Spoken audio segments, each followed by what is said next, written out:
everyone, and welcome to the Ghost Town of California Languages, where we mine through the bones of languages native to California.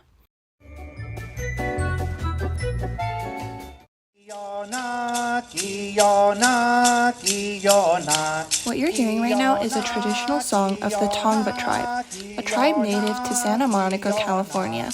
This was when they were celebrating for Indigenous Peoples Day.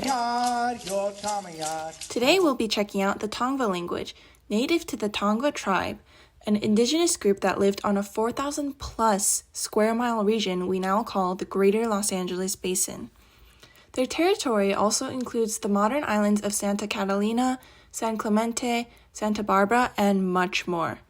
The Tongva tribe is also known as the Gabrieleño tribe, which was the name they received through the mission system, specifically Mission San Gabriel Archangel, which is where they lived from around 1788 to 1832. Like many other tribes, the Tongva do not have the federal recognition that they deserve. The 18 lost treaties recognized them, but were not adopted by the government. And in 1950, the Eisenhower policy attempted to assimilate the natives, getting rid of what was called the Indian problem. Similar to other tribes, the mission system attempted to strip the Tongva of their culture and language through slavery and forcible conversion. However, they were able to preserve and practice traditional customs, like the use of temescal. The Tongva particularly enjoyed sitting in their temescal meeting sweat house. This is a special building where water is poured onto hot stones to create steam, and it's meant to purify the body through therapeutic, relaxing sweating. Now let's dive deeper into the language and impact. The Tongva language is very special because it's Los Angeles' very first language. As a local, I aspire to learn more about these native languages that once functioned and thrived on the very land I'm living on. I think it's very important in understanding the history and culture. Let's start with the name itself. Tongva means people of the earth. They always maintained a very strong people-to-land connection, clear in their culture as well. For instance, the Cucamonga Sacred Springs in Los Angeles is a landmark named after the adjacent flourishing historical village. Cucamonga means a place where we are in the sun, shedding light onto their location and climate. These springs provided around 25,000 gallons of fresh water daily and served as the keystone to their community. Spanish explorers also noted that the graceful flowing water was reminiscent of St. Monica's tears, creating the name for the neighboring city, Santa Monica. The Tongva's impact is still visible today. For example, Azusa, California, and its Azusa Pacific University was named after the Tongva word meaning healing, sweet water, and blessed miracle. It was originally a teenage Tongva girl's nickname in the 1700s because of her ability of divine healing.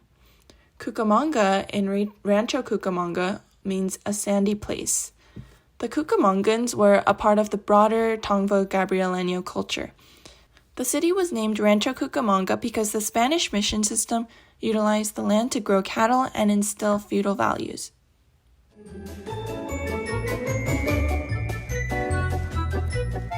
Finally, I'll be discussing some characteristics and phonology. The Tongva language is an agglutinative language, meaning that morphemes and suffixes are utilized in different contexts. Similar to English, the Tongva language also uses a voiceless bilabial plosive, or stop, making a P sound like in the word purple. One unique feature is that the language does not have a word initial glottal stop, which is when your vocal cords are closed before pronouncing a word starting with a vowel. For example, the word oven, when you pronounce the which is the first syllable, you'll notice that your vocal cords are closed at the beginning. However, this is not present in the Tongva language. The language has been extinct since the 1940s, meaning that there are no fluent speakers anymore. However, the culture is still living and revitalization projects are in the process to recover this beautiful language. The Tongva has a deep-rooted tradition of avid storytelling and singing. There are events that embrace this, like Life Before Columbus, held at Tongva Springs, which highlights traditional songs, dances, and costume. That's all I have have for today, so thank you so much for joining me to learn about the Tongva language and culture, and to Hovet Tamit. Have a nice day.